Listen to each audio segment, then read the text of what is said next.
Hello, and welcome to As Built, the podcast from Graphic Machine about architecture firms, buildings, and how both get built. I'm your co-host, Patience Jones. With me as ever is Brian Jones, your other co-host. Thank you for joining us. On today's episode, we are calling this Zen and the Art of Marketing Maintenance. So I could tell you right now that the answer is 42, and then you don't have to listen to the rest of this episode, but we're going to go in a little bit different direction. So what do we mean by Zen when we're talking about marketing? And I'm going to say right now, we're sort of co-opting the idea of Zen coming from the Buddhist tradition. We are not saying in any way that our version of Zen is what it means to be Zen if you're, for instance, a Zen monk. well, I think generally what we're meaning is that there can be a tendency, given the amount of data that's available, to come to conclusions every single day. And that can drive you a little bit batty in the process of trying to figure out what's working and what's not working. So I think the gist of this episode is basically how often should you be looking at things to make adjustments to your marketing efforts, and when is it time to let things kind of roll as they are going versus when are there times to draw inferences from data that's coming in that might be alarming. I think yes, and even bigger picture, there are lots of opportunities in marketing to just freak out all the time. There are so many different things that happen in a day, in a week, in a month that you can choose to get super worked up about, or you can just sort of say, okay, I need some time to sit with this. I need to figure out what's going on here, or we need to wait and see how this is going to play out. And we're going to talk a little bit about when it's appropriate to have each reaction, because there are times when you should probably freak out, but it's not every single time and it's not about every single thing. So why do we not want to freak out? I mean, on any given day, information, people visit your website, they get in contact with you, they hear messages that are put out by your firm. And so they may be up to other things and they may not respond to something that you've put out there in the amount of time that you think is appropriate. And so the kind of first lesson here is that everything has a bit of its own timetable. And sometimes you can do things to influence that, and other times it just has its own time. I think we've all been taught, indoctrinated, I'm not sure what, but we've been conditioned to think that everything happens immediately, because most of the time, if it can, we can find answers to things immediately, we can make decisions immediately, we can take action immediately.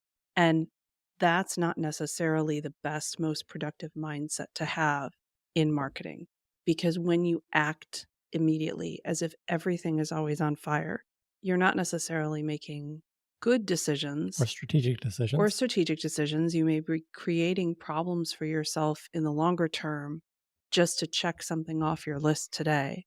And probably most importantly, you're going to end up driving everyone around you nuts. You're just going to end up alienating people, making people not want to return your phone calls, not have meetings with you, not have emails with you, because they know they're just going to get pummeled by incessant questions about, well, what now? And why don't we have a result yet? And what's going on in this thing? And it's like the worst version of your inner monologue can come out. Just this super anxious, panicked. And that's probably the biggest downfall of falling prey to this way, is you will be operating from a sense of panic all the time. And it's not even panic over something, how something turned out. It's panic over what might happen, or panic over not having an answer immediately. I mean, and I think it's important because sometimes people may not identify with the panic part of the equation. But what I would put out there is that panic comes in a lot of forms. And one of the forms that it comes in is hyperactivity and overactivity. And you may not be feeling panic. Your actions say otherwise. And it's really important to kind of recognize if you're becoming daily focused on the metrics in a way that is not in line with how your business works. For most, architecture firms specifically, and then building materials and services companies, a daily metric is probably only a small part of the picture. It is not providing you, a true vision for the health of your business.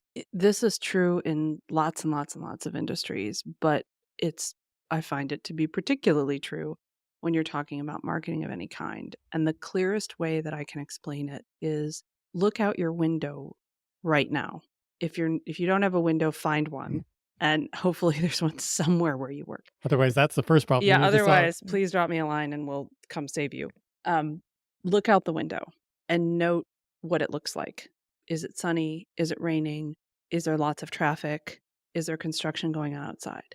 Now assume that you decide that the way that the view looks right now is indicative of the view all the time forever.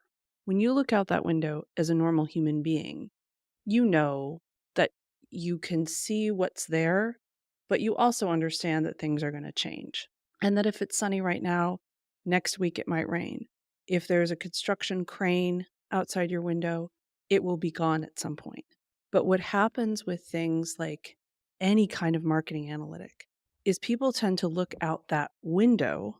So they look at their analytics dashboard, and that analytics dashboard is capturing a very small period of time, Or it can. Yeah. or it can. And it usually is when people are checking it daily because Yes. they're checking it for the daily. What did we do today? What did we do in the last 2 days?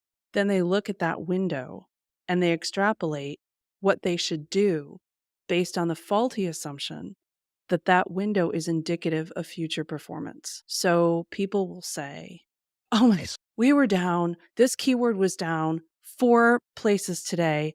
We need to do something. And then they end up overcorrecting Yeah. because they don't really understand why they were quote unquote down. They may not even know what that means. They may not be reading the data correctly. And any volatility in how you're performing across any channel, be it your website, your social media, it can be due to a lot of different things. So when you don't have a longer period of time to put things into context and to understand all the different things that might be impacting your marketing and what's really going on and how to really fix it. When you're just hitting refresh every hour to see how many page hits you got or how many likes you got, you're looking through that window and you're assuming that that construction crane will be there for the rest of your life. And you make decisions accordingly that are usually not great. So, I mean, in a large way, we're talking about the idea of trends, and understanding like when is it truly a trend versus when it is an anomaly.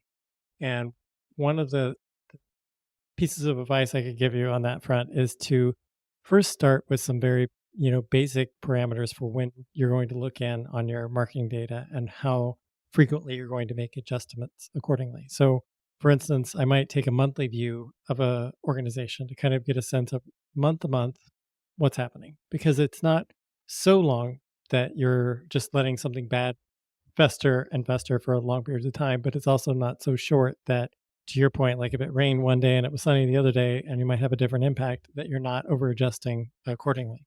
This, of course, is just a month, and their months might be different, but it does provide you some breathing room so that you see like, yeah, this is an amount of time and we're starting to see this head in this way or this way, and it gives you a little bit better picture of like a true trend. Now, extrapolating that a little further into your quarters, into a yearly view, that's when you really get a picture of like what's the health, what's working, what's not working. Um, you know, the only caveat to that is that if the thing that you're doing has a very short shelf life, if the campaign has a 24-hour cycle for whatever reason, then fine, check it in and see how it performs so that you know whether that type of campaign works for you. That would be the kind of caveat to that. And we should note this is best marketing practices for B2B businesses that have a longer sales cycle. If you are a B2C business and you're selling consumer goods, one, thanks for listening to this podcast, even though it's not directed at your industry because we appreciate it. But two, you are going to be following a different cadence because the sales cycle is much, much, much, much, much shorter. And you're probably running all kinds of sales and promotions and campaigns. And you really do need to be checking the data more often. and that's a whole other separate thing. So if you're in an architecture firm and you have a friend, who runs digital marketing for a giant online shoe store, and for whatever reason you happen to be talking about this with them, they are probably going to say, oh, no, no, no, we check our data, every hour. That's because they have a much shorter sales cycle. For businesses that are selling to other businesses or that are selling the type of service and products that people don't just decide in the middle of the night to buy, this is a better practice. It will keep you zen. It will keep you making reasoned decisions. It will keep you from overcorrecting, and it will keep you from creating a feeling of panic and false urgency throughout the firm. I mean, something you said before about, um, when you're feeling that panic, and so you just start doing things. We've worked with clients who start out that way because they know they should be doing something. They don't want to wait because they might have been waiting for years before they hired us. Now that they're quote unquote doing marketing, they want to just go, go, go, go, go. And they start doing things literally in the middle of the night because they're excited and they want to, and then they'll tell you, oh, I made all these changes to the website, or I changed all these parameters for our ads. And then you have to go and most often you have to go and undo that because it wasn't with respect to a longer term goal. It was just, I wanted to do something and I couldn't stand the seconds that were ticking off waiting for this thing to happen. Because when you're ready to go, a wait of 2 days, a week, 2 weeks feels interminable. So I I mean, empathize with that, but I also really, really want to caution against doing that. action isn't necessarily a strategy, and that's a very good point to make, which is that I would like a t-shirt that says that, please. that it can be really tempting because you have some data in front of you and say you're acting on that data, even though it may be for whatever reason not providing you an accurate overall picture of what's happening in your business. And to those who are not in a marketing function, I would say take this approach as well and do your marketing people a solid and don't come to them every 30 minutes, every hour, multiple times a day, asking, has there been any change? What are we doing now? Did you see what somebody else is doing? Why aren't we doing this? I think we need to pivot. I think we need to take a different tack. If you think those things, it's important to take a little bit of a Zen approach to them, request a meeting, and then discuss all those things in a meeting. Don't be so anxious for something to happen that you're just sending requests all the time, a spray and pray sort of a situation, wanting to get something to move. Hasty is rarely a good yields a good outcome. Yeah. And you will feel better about your marketing if you are in a place where you are mentally, where you are just always worried and always wondering, well, what's the web traffic doing now? And what's our social media doing now? Your brain is going to have a really hard time turning that off at night, on the weekends, on any purported vacation. And you will end up in a cycle of worrying about this all the time, probably for no actual reason. And that worry will create panic, which will create bad decisions. So if you can really kind of try to hear yourself and take a step outside yourself and say, is this something to get really paranoid and upset about? Is this something that we need to just kind of see how it plays out? Now, times when it is encouraged that you absolutely act immediately are, if there's any sort of security threat, if somebody's hijacked your social media channels, if, people are saying terrible things about you online. Yeah, you can't just sort of sit back and make some green tea and like hope it all is going to work out. But otherwise, make a schedule for yourself. Well, and I would say like overaction may actually prevent you from making for the people who are concerned that like they can't take that breath and can't take those moments to consider. The overaction can actually cause you to miss the actual trends in your business and can actually make you miss the things that will help you grow and thrive as a business. So just keep that in mind as you're if you're having a trouble talking yourself off that ledge, that is a reason to allow yourself to do it.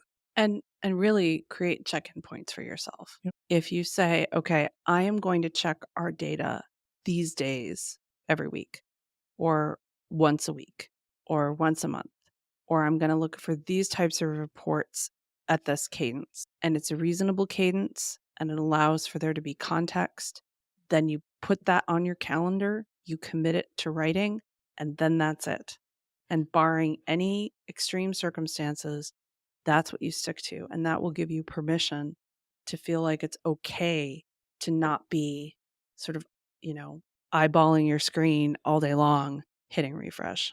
So we're going to kick off the big takeaways here with one, which is the idea of making sure, one, that you have the data that you're pulling is actually helpful to making judgment calls about your business. So that's, we haven't talked about that, but I would say that is the underlying current of everything that we've been talking about today. Yeah. What would you say some of the other takeaways are?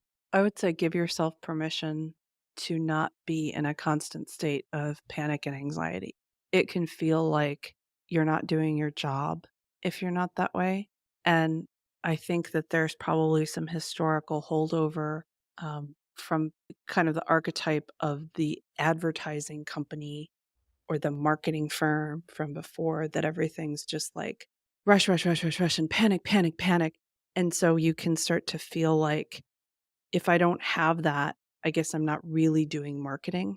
And that's just not true. Actually, the opposite is true.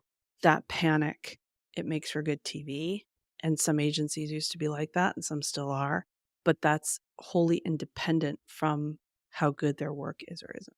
I would say adding on to that would be the idea that immediacy, everything about about marketing culture and our culture to a degree at large is about immediacy. And that can give you a false sense that you need to act that way in your marketing decisions and checking in on your data.